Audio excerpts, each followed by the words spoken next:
My name is Nestoras. I'm the head of policy and research for the European Liberal Forum, the political foundation and think tank of the liberal family in Europe. And I will be your moderator for this session. And with this opportunity, immediately, I will have to say congratulations to the organizers, because it's another wonderful conference for another year. And if everything is okay from the technical side, I don't see any red flags, in which case, let's get down to business. Today, we're going to discuss EU principles after the coronavirus pandemic. That's the title of the session. Yet another crisis. The pandemic, as a crisis, as the previous crises have shown, will probably have profound implications, consequences, social, economic, and political consequences. Is the EU changing? Is it under threat? Do we need to rethink the principles, the values that have underlined the European project from the very beginning? This is what we're going to discuss with the panel of 4 distinguished speakers that we have together here tonight. I will present everyone one by one as the discussion unfolds. But first, we start with Professor Dr. Luuk van Middelaar, who will give a short keynote by way of an introduction to the subject. Luuk is a political theorist and a historian. He's a professor at Leiden University and author of the prize-winning book, The Passage to Europe. Luuk's latest book, called Pandemonium Saving Europe, is also published in English and very soon is going to be published in Polish by Fundacja Liberté. In his book, In Pandemonium, Luuk examines the EU's response to the coronavirus pandemic, details all the actions of the EU, and concludes or demonstrates that the enduring strength and the resilience of the European project after the coronavirus crisis. But let's hear more from him. Luuk, the floor is all yours. Thank you very much. Thank you, Antonius, for this kind introduction. Thanks for the organizers. I'm greeting you from Brussels as well, where I'm based. So pleased to be with you in Lodz, Łódź rather maybe. Very sorry I couldn't make it, but maybe another year when travel conditions will be easier. But in a way, it's also fitting because we are discussing the impact of coronavirus on Europe, and the fact that we are zooming now is one little detail in this overall drama. Now, the way I want to use this, let's say, kick-off keynote is to explain how I indeed see the pandemic as a new disruptive event, another crisis, as Antonius already said, in a whole series, in a way, of shocks and unexpected events the European Union has had to deal with in the past, I would say, 15 years. And what you can see, if you zoom a little bit out from yet another headline and yet another crisis meeting of the last chance and so on, if you zoom out a little bit, what you can see is that the European Union in these 15 years is slowly each time changing, and each time in the same direction, as it were. It is changing from what it had become in the 1970s, 80s, 90s, and so on. That is to say, a market regulator, the famous common market. It is changing into something which is much closer to a body politic, which is closer to a political system, which is not only about rulemaking, but which can also really react and to events. It's an event manager, and the pandemic in that series was and is still, in a way, a fascinating event, because again it changes certain things. And to judge how you responded to this new shock, I think it's always important to see things in time, to see the dynamic, and not draw conclusions too early. But it's true that at the start, and let's start with the beginning. And at the start, it looked pretty bad for the EU when Corona hit the European continent, of course, it was very unsettling for all European states, all EU member states, but also for the EU as such, and perhaps even more so. I mean, for one thing, let's say Brussels was pretty helpless on the medical front. There was nothing that could be engineered or done from the Commission offices, from the Brussels offices, to help saving lives. And let's say the excuse for that weakness at the start was, well, public health is just not an EU competence. It is not our business. Unlike in previous crises where the EU was, like for the euro or migration, where the EU did have the tools. Here it's true that Brussels did not have so much tools, but it sounded very weak and defensive. To make matters worse, then, borders were closed. Obviously, as one very important measure to stop that people were traveling too much, borders went down. It seemed, and it is in my mind also, was a perfectly proportionate measure. But in the mind of the EU, it's a nightmare, because open borders is one of, obviously, of the key achievements of the European Union. And when then borders go closed or these things go down again, it is like a return to the past and a very bleak moment.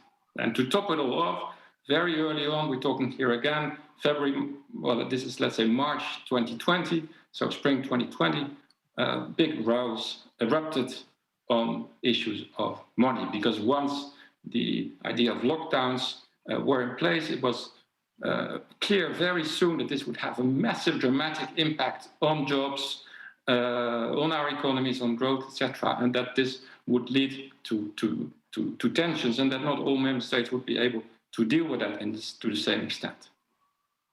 Now, unsurprisingly, very early on, the end of the EU was again predicted. Whenever a crisis hits, there are prophets of doom, so to say, telling that the end is near. This happened in the euro crisis, migration crisis after Brexit, etc. And this time again. Now, then, of course, it's good to realize that at least all these previous occasions, the EU did not fall apart. Well, Brexit did happen, but it was not followed by Frexit, Nexit, and other departures. And these very bleak expectations were defined. So something is happening each time, and there is some, at least in my view, some unexpected or maybe invisible forces that hold the EU together.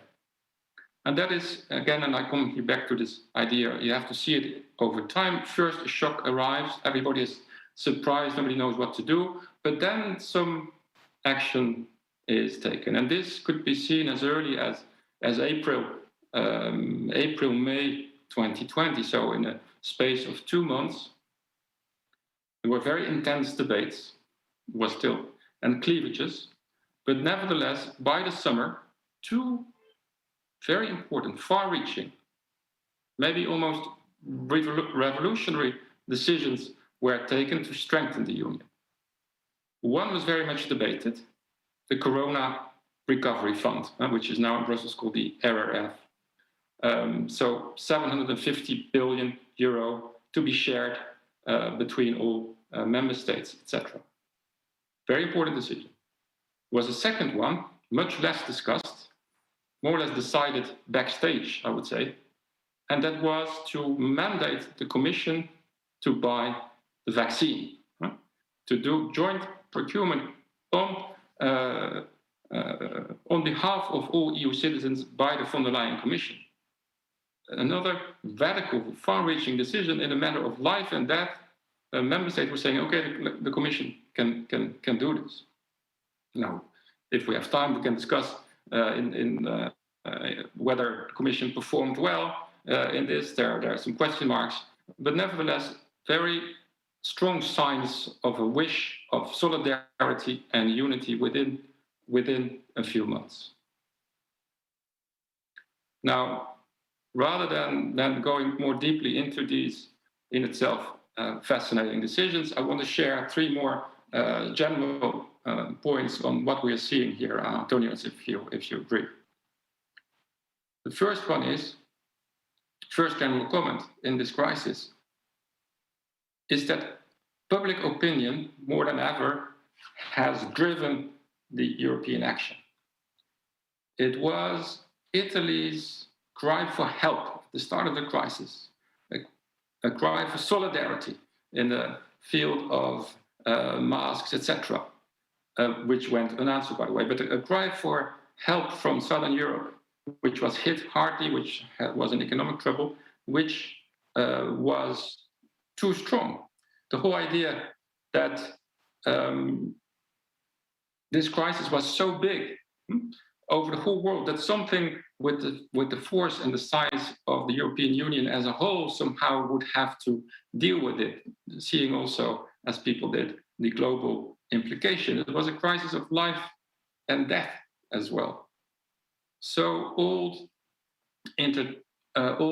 habits and old taboos were no longer valid. A public call for action that Europe, whoever that was, Europe had to do something. And that call was stronger than what I referred to earlier, the very defensive, oh, I'm sorry, this is not an EU competence kind of narrative. Europe had to do something. And this call for solidarity also trumped the narrative of discipline from especially in Northern and Western Europe. Everybody mind their own business. It's too bad for the countries in the South and later in the East who haven't done their homework. No, this had to be a moment of solidarity. And nobody felt this call in a way more strongly than the German Chancellor, Angela Merkel. For me, she plays a key role in this crisis, maybe, well, probably her last big European crisis. She is already the Krisenkanzlerin, as they say in German, but she will be so even more after this crisis.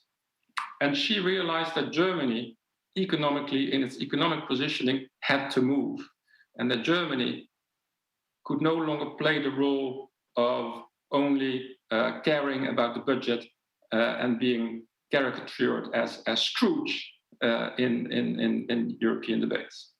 And here you could also feel memories of the Euro crisis coming up, which Angela Merkel has experienced very personally, because if you're the German Chancellor, you are the person portrayed in Greek or Spanish press with Hitler moustache and so on. So Merkel made a move, and she concluded this deal with Macron. But I'm not going into details, but it's fascinating that it was really a call of public opinion, more bottom-up, and not a top-down decision-making like in most other crises. Second interesting point, I think, is that also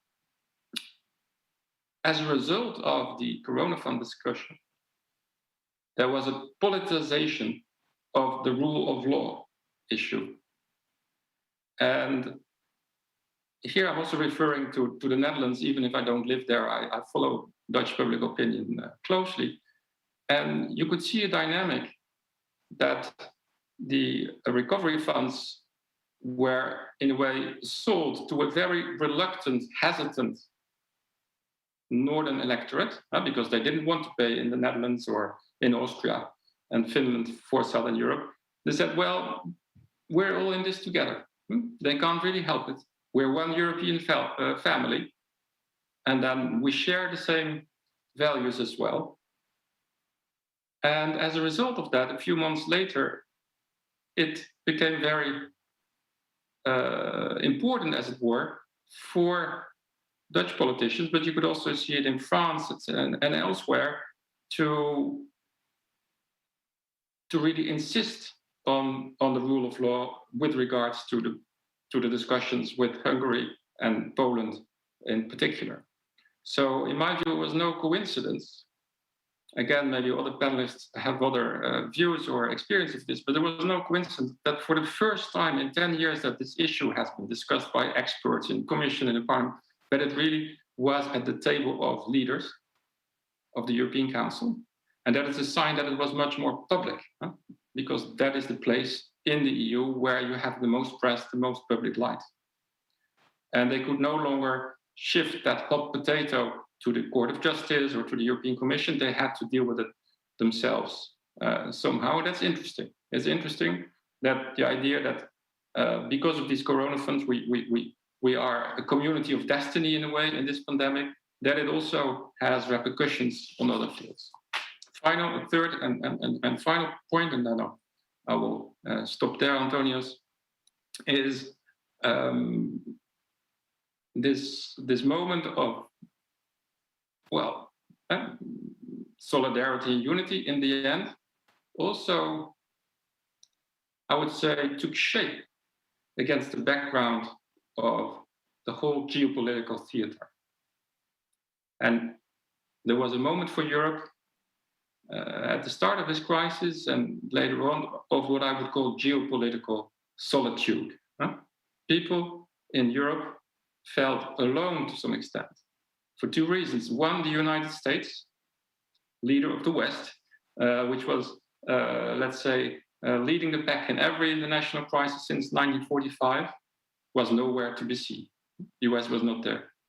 And people could even pity the United States, something that had never happened before, especially when then President Donald Trump prescribed bleach to US citizens to fight corona.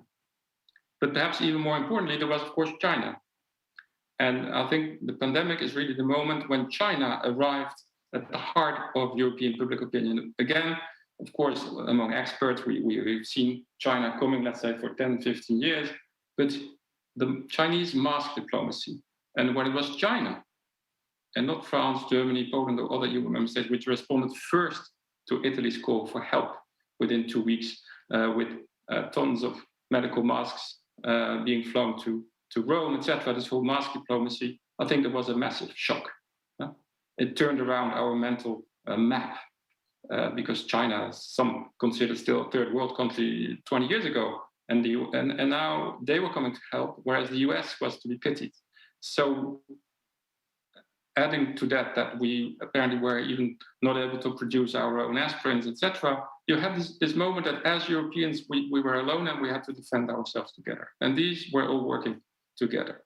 So in sum, to conclude, yes, new cleavages, looking forward to hear the other panelists about them, between member states, between generations, etc., but also a show of a functioning EU-wide public sphere with a dynamic which was driven by public opinion, by exchanges across member states, and also a public awakening to our strategic vulnerability as a continent. So maybe, final word, a moment of weakness, but from which also a new strength was drawn. Thank you, Antonios, and very much looking forward to our exchanges from this point on. Thank you very much, Luuk. Very interesting, fascinating. Looking forward to reading your book. Let me summarize once again, your thesis. All right, so because of the coronavirus, the European Union turned from being only an economic bloc, let's say, to a body of politics, as you said, something more than just a market. The event, the coronavirus event, the pandemic caused a response which was successful, a new form of solidarity with new mechanisms of solidarity in the fund. And what I find most fascinating is your position that this change was bottom up. It was actually asked by the public opinion in the member states. And with this, I would like to turn to Aga Pomaska, who is a member of the Polish Parliament with a civic platform, deputy chair of the European Union Affairs Committee, and member of the Parliamentary Assembly of the Organization for the Security and Cooperation in Europe. And from this position, I would like to specifically ask, first of all, if you agree with Luuk's thesis, and then more specifically, did you feel this bottom-up pressure being a politician in a nation state? Did you feel the public opinion asking for the EU to do more? Or because the other side of the same argument is that they didn't trust the governments, their governments, to do that? What is your opinion on that? What is your position? Thank you, Luuk, for that great summary, in fact, an introduction at the same time. I totally agree. I will try to give you my position on that issue from the parliamentary perspective and Polish perspective at the same time. And one thing is important: we are from different countries here, and as I checked opinion polls that were done recently, Poland and I guess Bulgaria are countries where the trust to the government about the actions that they were doing, introducing new restrictions, is the lowest. I wouldn't say that we had this pressure. I didn't feel this pressure from the opinion poll that the cooperation in Europe should be stronger, but I see it as a result. And if there were any doubts if a European Union is something good or if the project, this project makes sense, I think now everyone has an answer. Yes, of course, we can complain that in the beginning reaction of the EU was not strong enough, or the solidarity was not strong enough. But if I think about the result of all the actions in the pandemic from the European level, I can definitely say that Europe made Europe stronger, definitely. And if I think about concrete actions or points that made us Europeans stronger, is first cooperation. We see that cooperation, if there is this pressure, cooperation within the European countries can be strong and can be stronger. That information exchange at the European level is very important, and the solidarity is very important, even if in the beginning some countries had this feeling that the solidarity was not strong enough. And as a result of all these actions, we have two elements that Luuk mentioned. We have common debts, we have recovery funds, and recovery funds is something that in all countries was expected, and at the same time in Poland, and at the same time in Poland, all these problems with rule of law. Now it's a new way of pressure that can be done from the European level to the Polish government. If you want money and it's logical, you should respect the law that we have in Europe. And if we were thinking and if we were discussing this rule of law issue before, when we had just the normal European funds, regular European funds, it was much more difficult. Now we have a new money that should come to Poland, but of course there are at the same time expectations, and I have this feeling that Polish government now will understand that it's linked. You should respect rule of law if you want to get money from other countries that are richer. And the second result, common vaccination program. It's very important because I have this feeling that many countries in Europe, in European Union, wouldn't have vaccinations or the plan, or it would be much slower if we didn't have this common plan. And everyone who traveled out of the European Union know that it's a real problem for the countries that are not in the common vaccination program, are not in the European Union, because they simply don't have the vaccines. So I think if we want to make Europeans more pro-European, it's always good to give them positive examples, and we have positive examples, even if that time of pandemic was really terrible for many of us, both if we speak about health and economic results. Thank you very much, Aga. I'm looking now at Anna Radwan, who is president and founder of the In.Europa Institute, a sociologist by training. Between 2006 and 2015, she was the head of the Suman Foundation, and to this day, she serves on its board. She has also been the director of the President Bronislaw Komorowski Institute. Anna, do you share the optimism of Luuk and Aga? Yes, thank you so much, Antonius. Please, I would like to also add that now I'm working with Szymon Hołownia, Polska 2050. So I can only teach from Aga how to be a good politician in European issues. So welcome to everybody. Let me skip to Polish because I think the most of our audience is from Poland. I hope that our panelists will not have the problem with interpretation. If you have, just let me know. So I want to say hello and big hugs. Miałam mówić po polsku. I was supposed to speak Polish, sorry for that. Great hello to Leszek Jażdżewski and the entire team who have prepared the games. Congratulations for your persistence, for the organization, Chapeau. I'd like to address Luke's words on how COVID has impacted the European Union and our perception. But I would like to put a word that Angela Merkel, who is...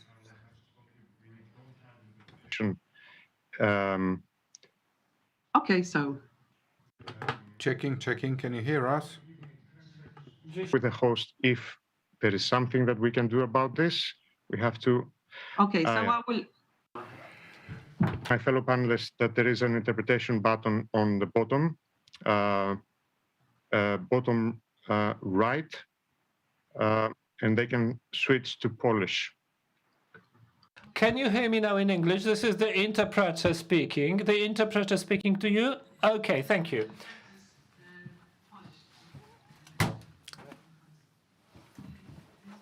So, getting back to the beginning of my speech, I'd like to thank Luuk for the very good summary of how the pandemic affected the European Union, and also very good remarks from Aga, two remarks of Angela Merkel, who for the past 15 years has played such an important role in the European Union.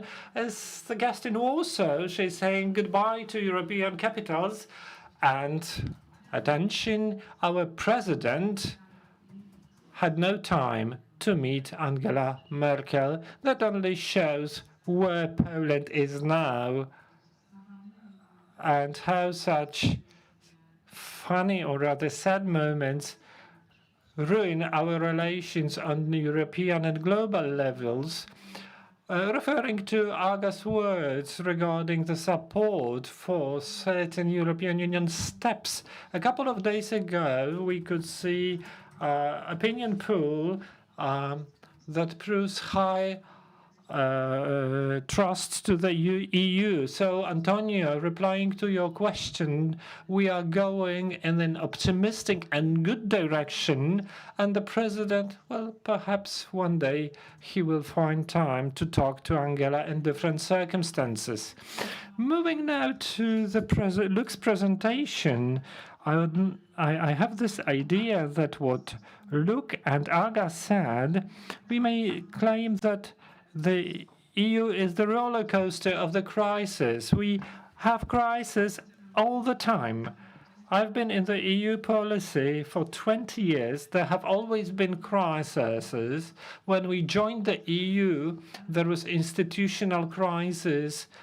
Those in European affairs will remember we had the problem with the EU constitution, then we had economic crisis, which for the first time affected Europeans so strongly, because, let's say, institutional crisis is of no matter to Kowalski, Schmidt, or whoever, but the economic one affected our wallets.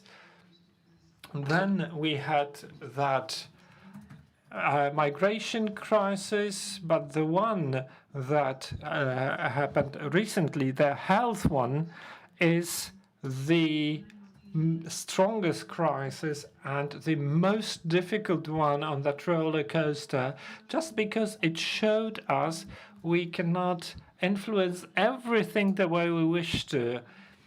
So when we built European policy, we had some visions, and then COVID showed us we cannot influence it. We are not ready for such dramatic situation it's brought here. Just not to stay with the crisis world, I need to mention 2-3 things that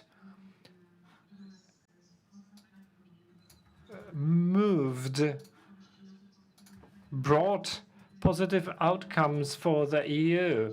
What you mentioned, the pandemic indeed pushed the EU to build an absolutely unique fund of 750 billion euros.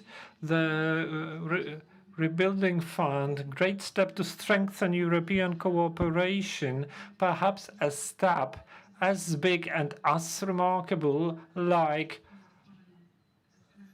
the Eurozone.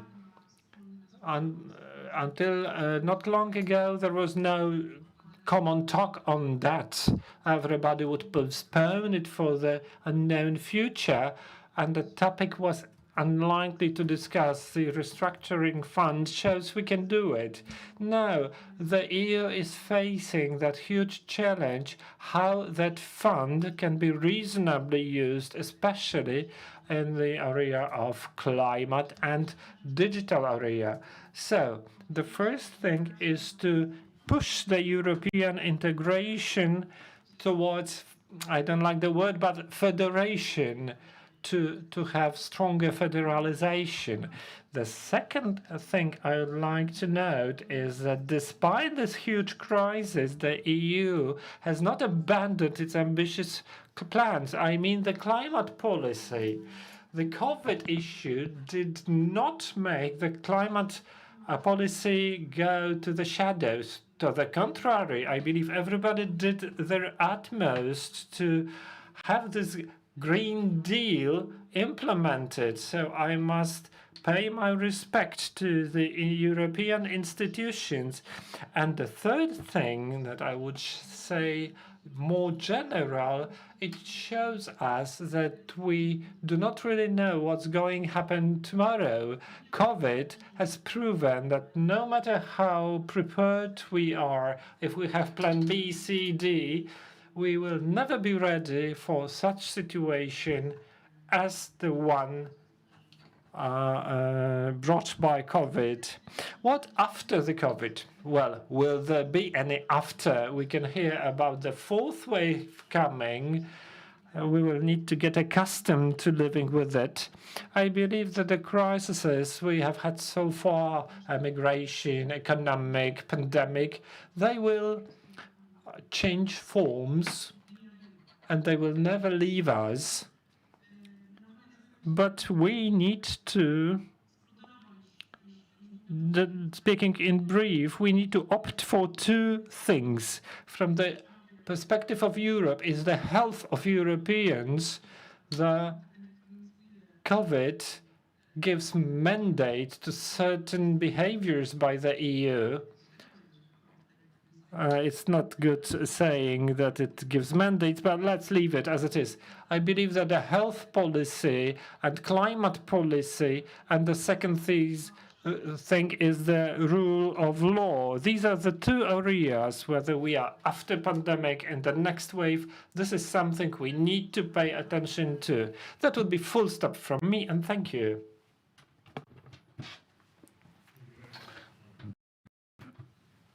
Yeah, I liked your bravery when talking about the crisis, saying we had many crises in the past. When Poland entered the Union, there was an institutional crisis and so on.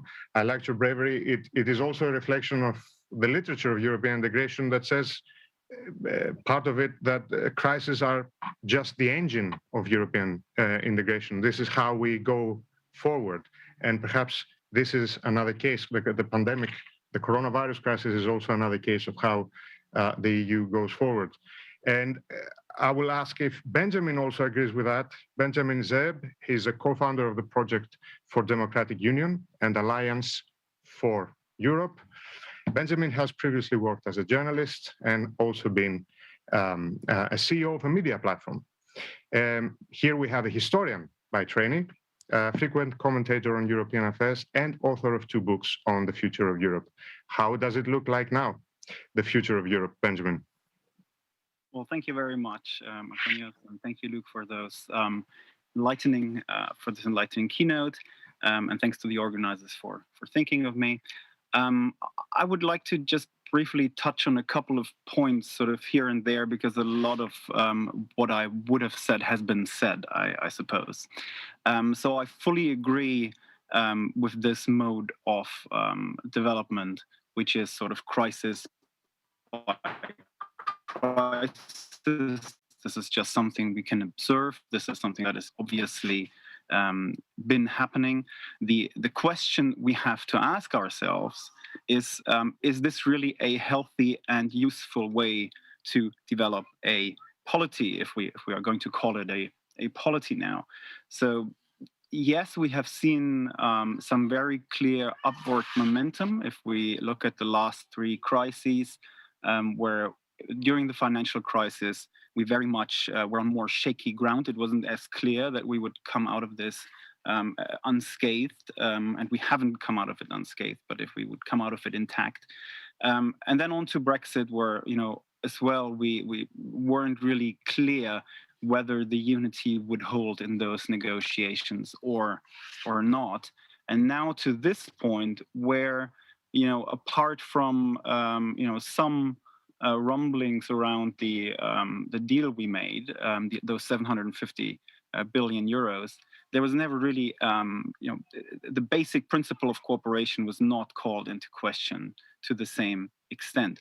But what we see in all of these 3 is that when other countries are hit by a crisis, they tend to be administrative problems, and then, to the extent that those problems are exploited, political ones. For Europe, we always have this added layer of potential existential crisis, and I think it holds true for all these 3 examples that we've seen. That systemic question is being asked, and in that sense, I think that the 2 decisions that were made in the context of this go around, which was the fund and which was these, the capacity to give the EU added capacity and added legitimacy in a certain policy field when needed, those are really quite important. On the fund, we have essentially taken out a mortgage together. This thing, the EU in and of itself, is a lot harder to dissolve as a consequence. So there's real systemic consequences from a structural point of view coming out of that. And when the next crisis comes, we also have precedent that when needed, we can shift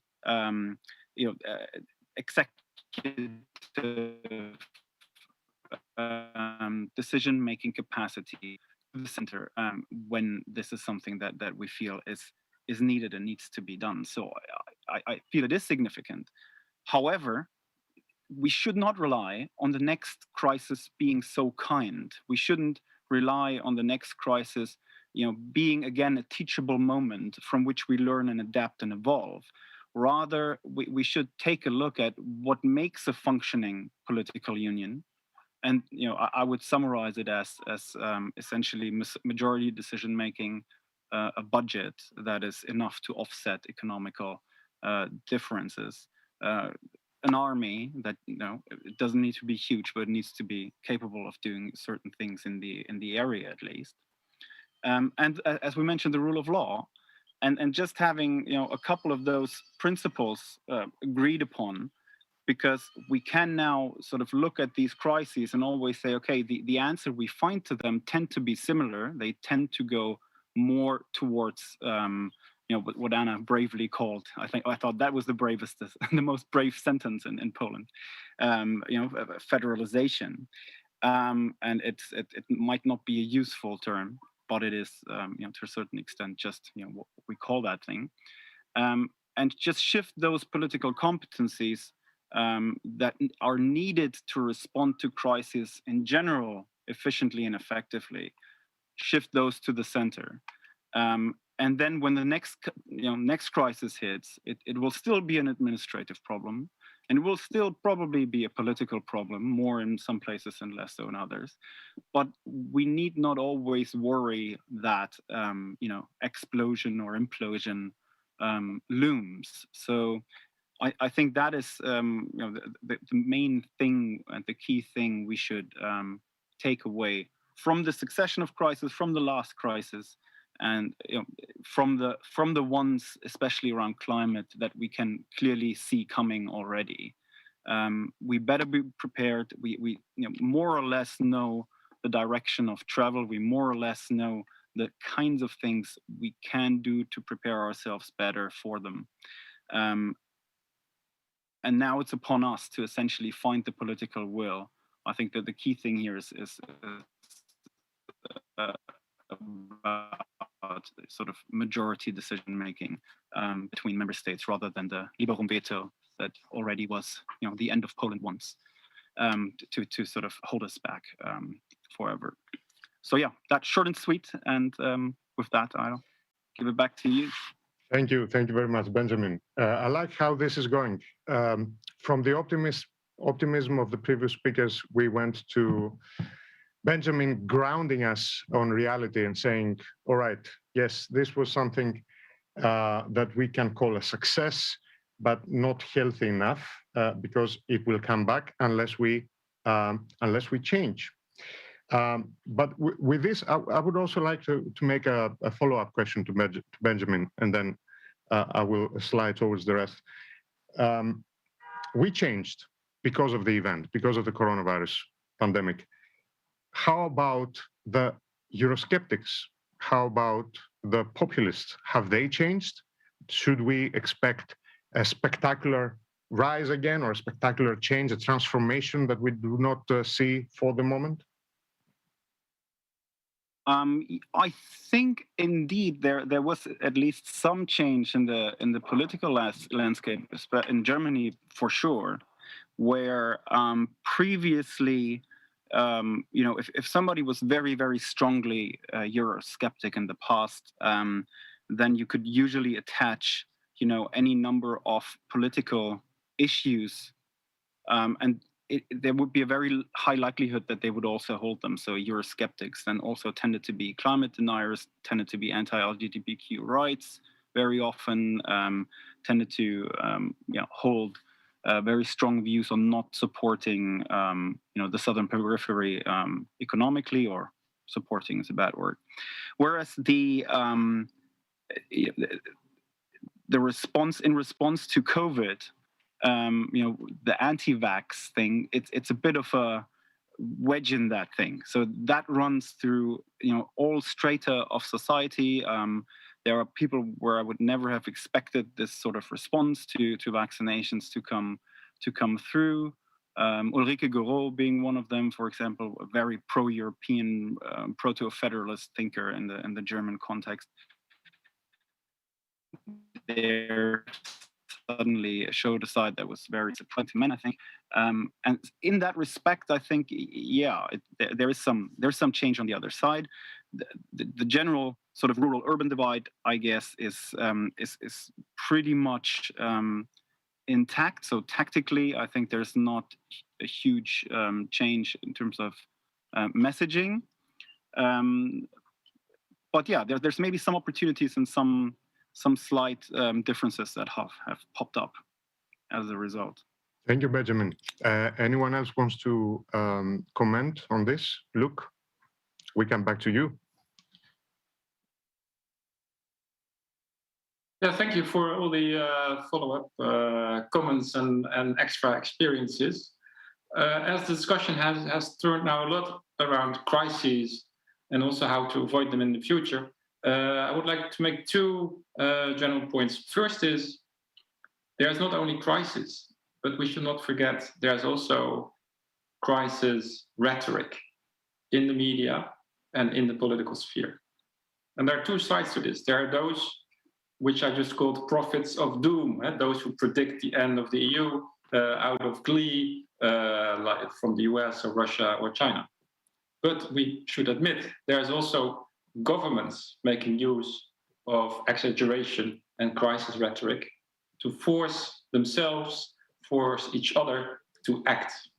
And in the EU, this is very clear, and this is because the threat that something is about to collapse very often is the only way to get all different parties, member states, countries in line, as it were. So we really need this existential threat to find consensus. The risk of danger unites, and this is also exploited and used. And of course, it is a sign of weakness, but it is really also part of how the EU functions.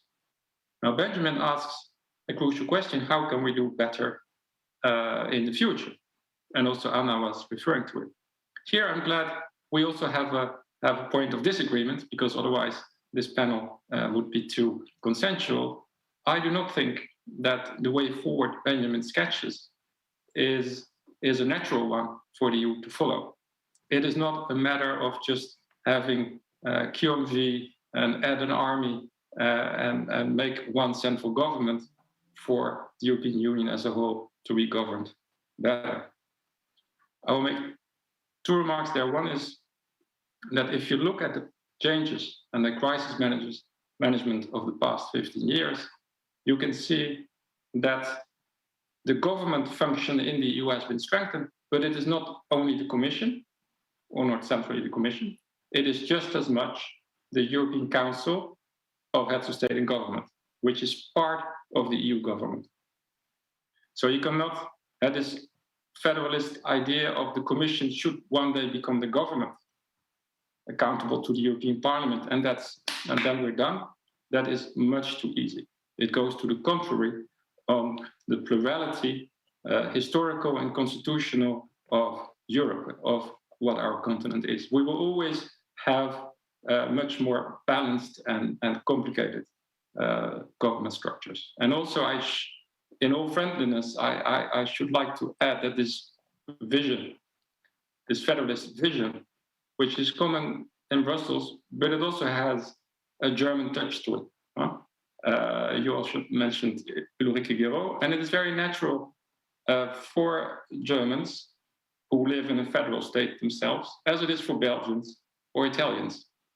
But it is not at all so natural for those in the EU who live in different kinds of states, like France, like Poland, like the Netherlands, Denmark, Spain.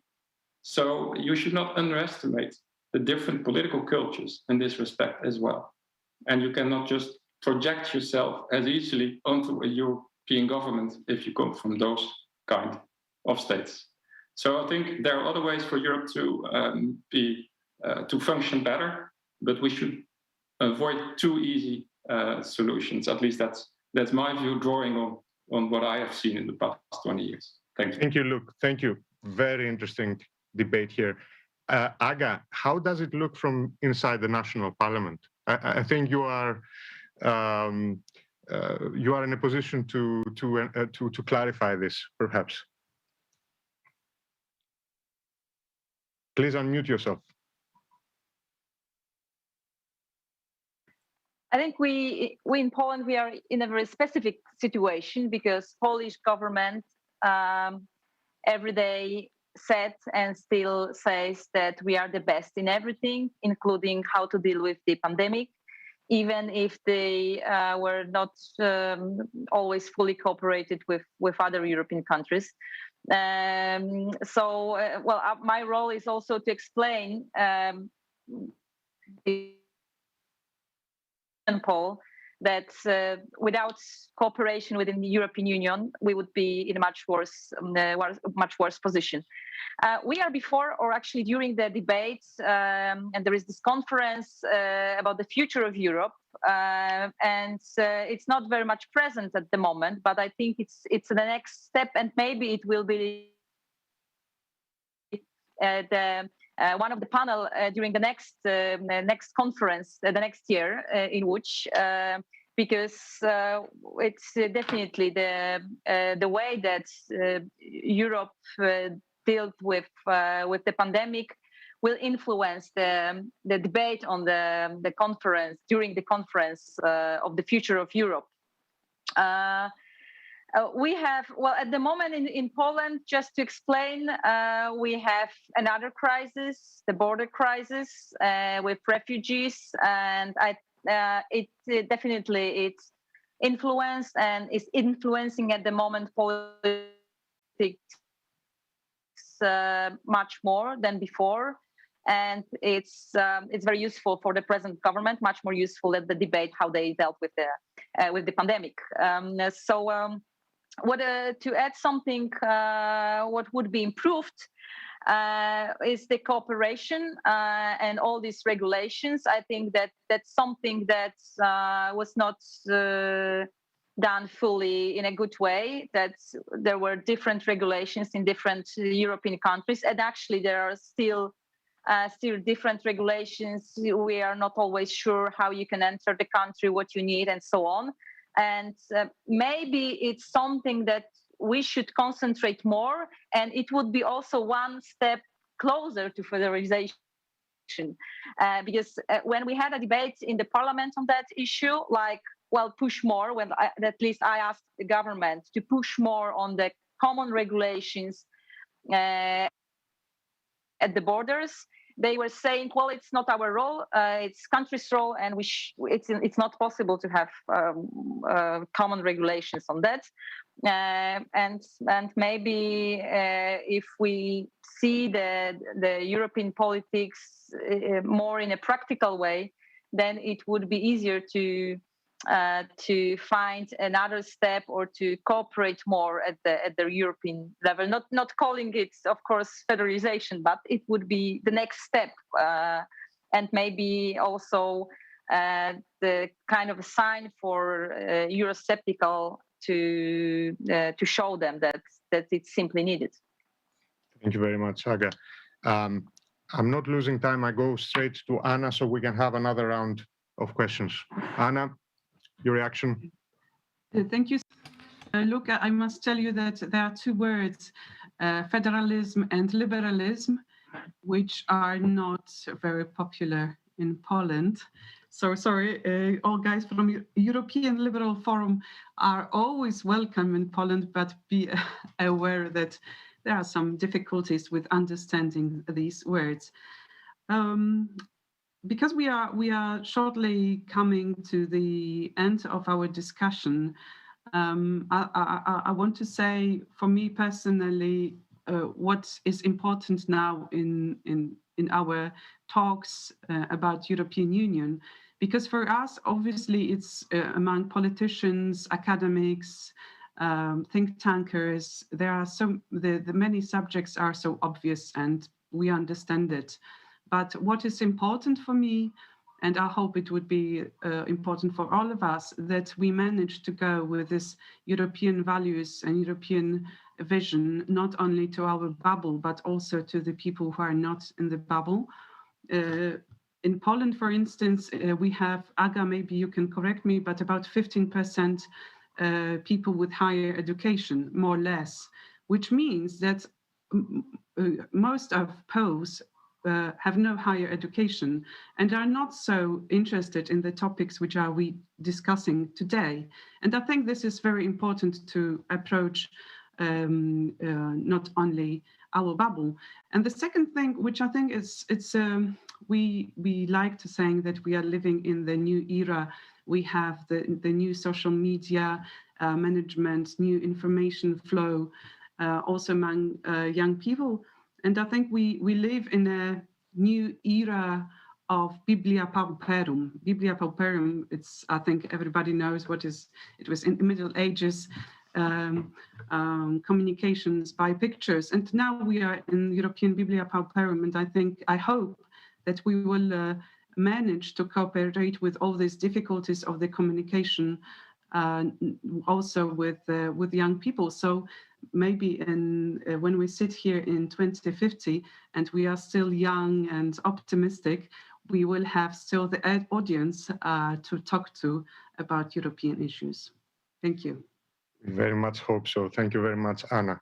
Okay, we have less than 5 minutes. I will ask you 2 questions and then I will give you the floor for your final reactions. Okay, so we established that Europe is changing. Perhaps the Eurosceptics, the populists are changing. How about now, at the core of the question, how about the EU values and principles? All those lockdowns that infringe on personal liberties, the export controls, the protectionist measures, the closing of the borders, have they affected negatively, and for how long, EU values and principles? Starting with Luuk. In other words, are we going back to the normality any day soon? I think that's the question to everyone's mind. Yeah, well, I hope we will go back to normality, and that's also what I suppose will happen. I know some of these measures have been highly criticized, especially, as I mentioned before, the closing of the borders. I think the EU and the Commission have also worked hard to keep some borders open for medicine transport and for cross-border workers and so on. In my view, it was a proportionate measure. There were people who were not allowed to leave their house in Italy, or who could only go like 1 kilometer from their house. Well, in that respect, a closed border is a smaller discomfort, I would say. And I do hope that we will soon come to a more common approach and a more liberal, in this respect, approach to free movement again.